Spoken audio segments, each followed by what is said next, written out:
Ay, nako. Kawawa naman yung kapatid ko. Parang may alternate universe yata sa palasyo. Kung ano-ano yata rin report doon na kunyari may accomplishment, wala namang accomplishment. Marami kasi. Ang dami talagang pinagsasabi na nahilo ko. Eh, syempre, unang-una, lahat ng tao nagtatanong sa akin, bakit naging space cadet? Mag-astronaut na tayo. Nagkakamot nga ako ng ulo, ano ba yun? Na magkaka-launching pad daw sa Cagayan, kauna-unahang spaceport. Katabi pa namin sa Ilocos Norte. Sabi ko sa loob ko, wala na ngang port doon sa Port Irene. Wala na ngang airport sa Lalo. Hindi mabuksan-buksan. Magkakaroon pa ng spaceport. Tapos yung Cagayan na yan, halos kinain na ng buong dagat at ng ilog. Sa dami ng dumaan na bagyo, lalagyan pa ng spaceport. Ano ba yan? Ano ba yung mga paglalaroan ng mga rocket ship? Meron ng Philippine Space Agency, meron pang sinasabi si General Browner na spaceport para sa military naman. Nakukunin na naman sa modernization. Yung modernization na yan, 14 years na, hindi na modern. Pero kayo po, dahil sa, alam nyo, nagkaisa kayo sa mga nag-ano din ng budget, ang legislative branch, meron ba tayong pang pondo dito sa rocket na to? Nagtataka nga ako ba, at kung saan yan kukunin na naman ba yan sa modernization? Kawawa naman sundalo natin, wala na nga baril. Na babara yung mga second hand na bulok galing South Korea. Hindi ko nga maintindihan kung saan manggagaling yan, nakakapagtaka. Ang dami-daming sinasabi na paggagastusan. Yung malaki din na dun sa budget na mahabang debate namin, yung 84 billion ng DepEd, yung school building fund. Hindi naman nagre-report na maayos. May malabong mga report na yung 40,000 daw na pinangako, nasa 23,000 na daw yung tapos. Pero pag tinanong mo sa DepEd, wala pang 1,000 ang natatapos sa taong ito. Kaya ano ba nangyayari? Hindi ko maintindihan. Ang labo nung tungkol sa education na number 1 sa budget sana. Talagang nakita ninyo, very motherhood yung statements, di ba? Pie in the sky, very motherhood lahat. Ang pinaka-importante, taas ang sahod ng guro. Yan ang pinaka-importante at the end of the day, di ba? Hindi naman school building, hindi naman computer. Tapos yung marami rin nagtatanong, magkakaroon ng computer center sa mga gubat? Saan yung internet dun? Walang kuryente dun. Kaya nga, mobile daw, mobile. Ay, naku, tignan natin kung paano ba yan talaga. Samantalang yung mga teachers natin, ganun pa rin yung sahod, pati yung chalk allowance, hindi nabibigay ng buo. Nandun pa rin, nakapako pa rin sila dun sa, salary standardization 5 na hindi pa kompleto. So, paano mag-i-improve kung mismo yung teacher hindi naasikaso? Pero may nasabi siya tungkol sa teacher, Senator Amy, na walang teacher na magre-retire na teacher 1. Well, sana, hopefully, pero alam naman natin na marami pa ring teachers na hindi na po promote at yung promotion na politika na rin Naku, pambira talaga, di ba? Nabibili pa, may nabaril pa sa Palawan. Kaya ang hirap talaga, marami talagang dapat gawin sa edukasyon. Hindi naman bobo yung Pilipino, pero pag tinignan mo yung mga PSA scores, yung mga PISA, di ba? Ang baba ng score ng mga anak natin. So, paano nyo po marirate itong naging sona ng presidente na inyong kapatid? Ikaw naman, di nga ako pumunta So, ayan. Absent na nga ako Speaking of hindi kayo pumunta, maraming mga opisyal na hindi pumunta. Anong dahilan nyo ba't hindi po kayo pumunta? Hindi naman kami nag-usap sa minority. Sa totoo lang, hindi nga kami nagkita-kita. Kanya-kanya na lang. Nung dumating kami sa Senado, punta ka mamaya. Hindi. Lahat hindi. Ako, masama ang loob ko. Sa totoo lang. Last year, wala akong gana. This year, mas lalo akong walang gana. Kasi kinakasuhan naman ang mga minority. Inuubos naman kami. Pagkatapos, 2 kinulong. 1 fugitive. Tama ba to? Hindi naman yata karapat-dapat. Palibasa, nagsasalita ng kritisismo, oposisyon daw, ay nako. May picture na kumakalat, ang gaganda ng mga damit ninyo, kaya akala namin a-attend kayo doon sa zona Hindi, damit ko nga yung mga punit-punit, puro mga retaso yon. Sabi ko sa pinsan ko, kasi pinsan ko gumawa, pinatahi ko lang Sabi ko, eto, sang katutak na retasong itim. Ibuo mo yan, gawin mo ang palda, at saka yung bulok na Barong. Tapos sabi niya, walang gana naman itong pinapagawa mo sa akin. Sabi ko, ganyan ang itsura ng ekonomiya natin. Yan ang bansa natin. Gutay-gutay, punit-punit, pira-piraso, tagpi-tagpi. Gawin mo na. Yan na yan. Wala na yan. At wala akong gana gumawa ng glamorosa. Wala sa mood eh.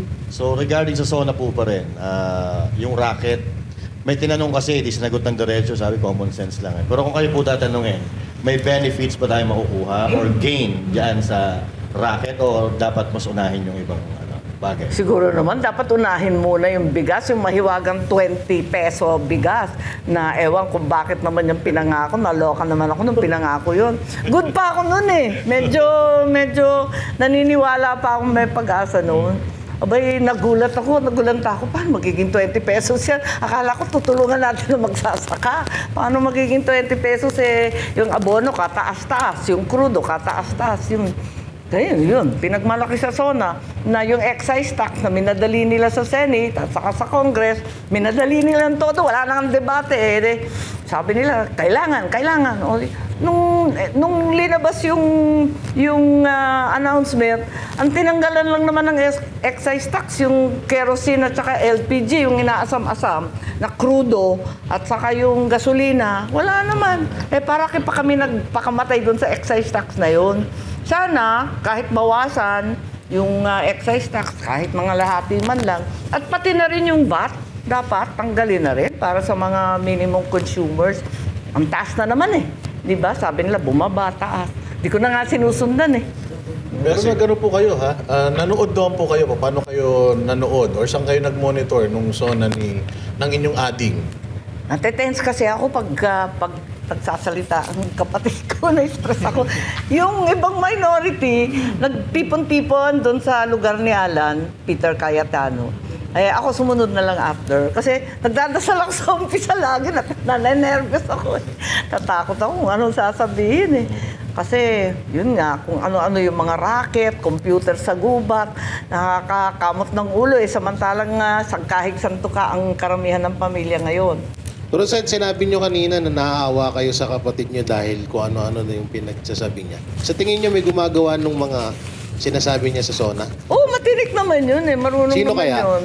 Ewan, maraming wibulong dun di ba? Pero siya ang gumawa at naniniwala kayo siya ang gumawa ng kanyang speech. Oo naman. Pero sana mas fact-based at saka yung state of the nation.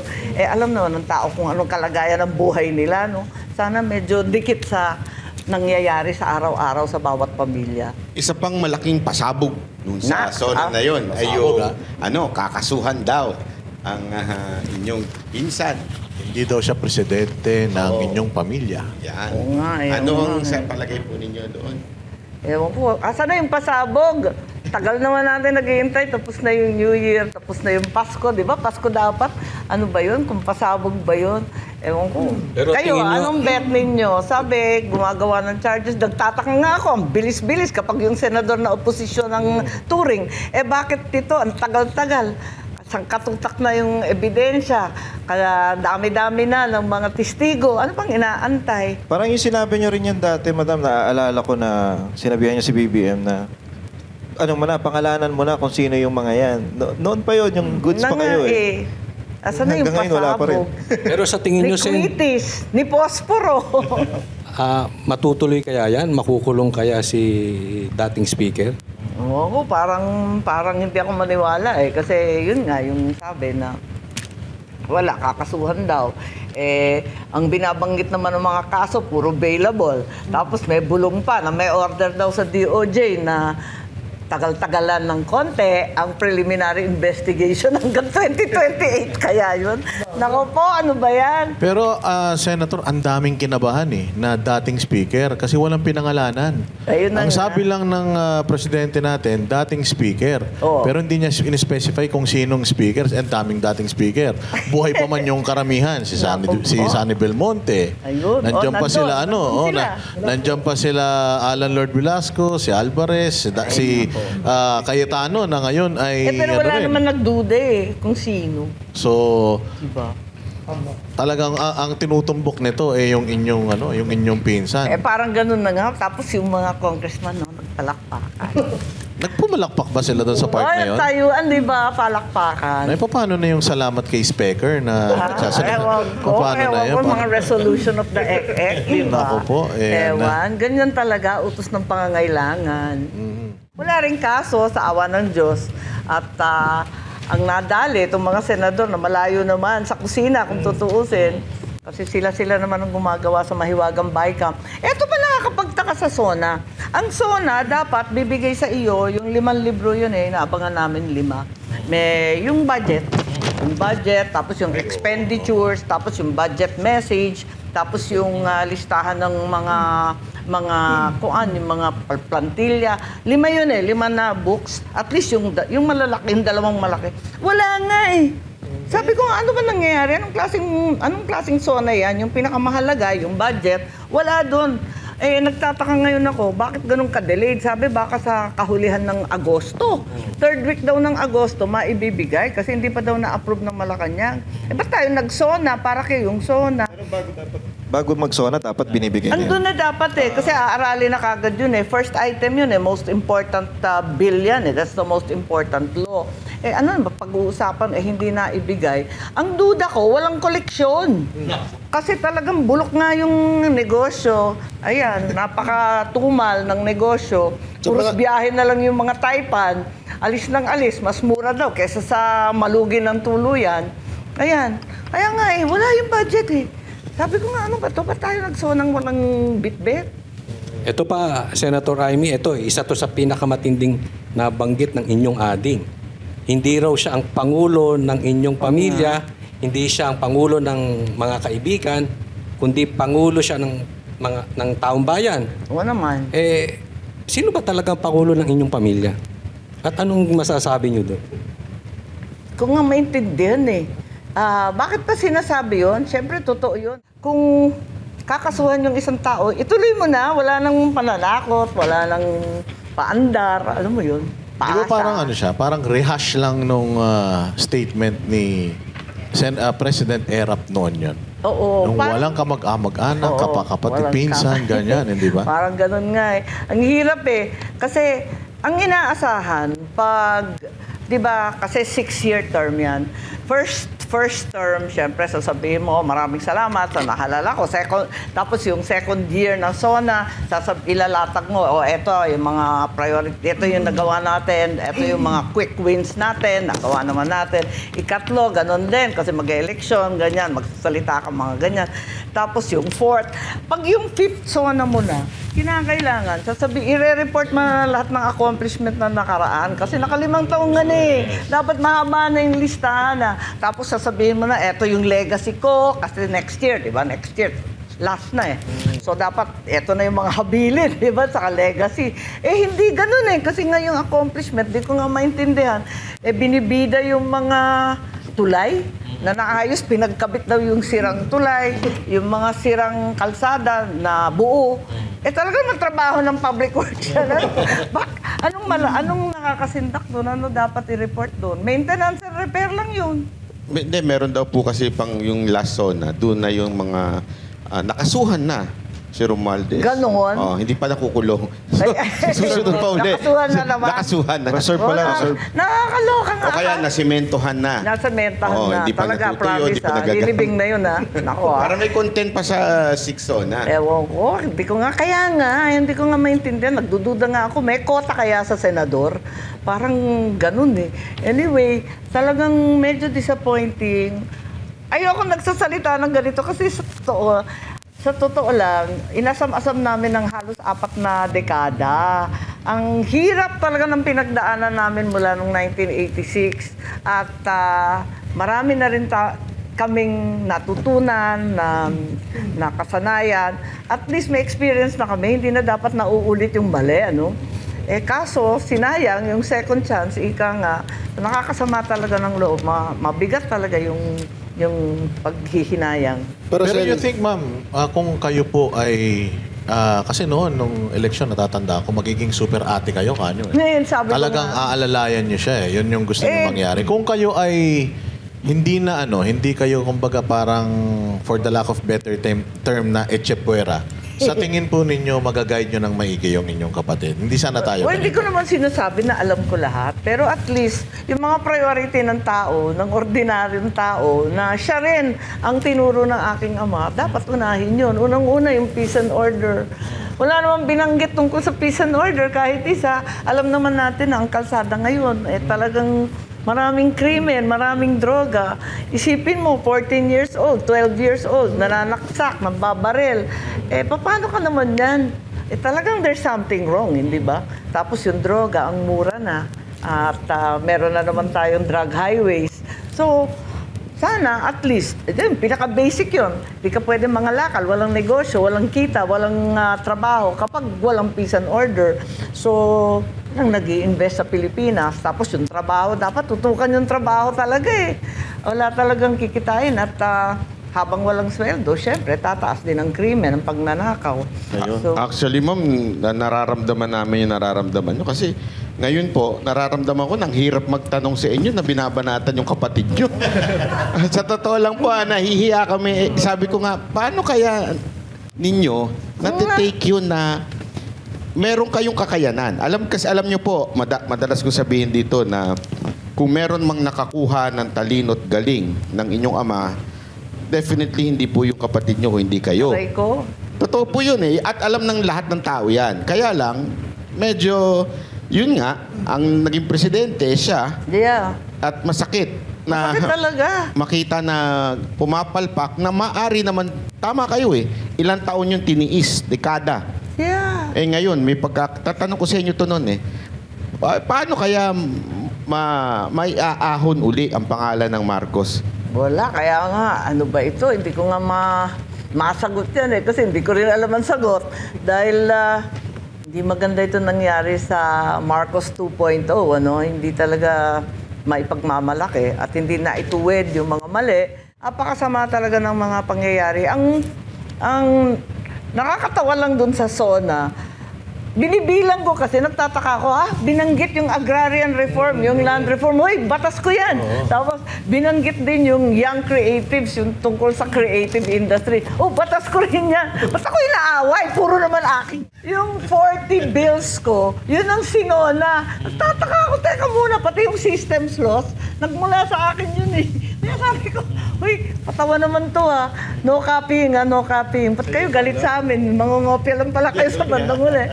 Ay, nako, talaga naman tong buhay na to. Pati yung labas ng...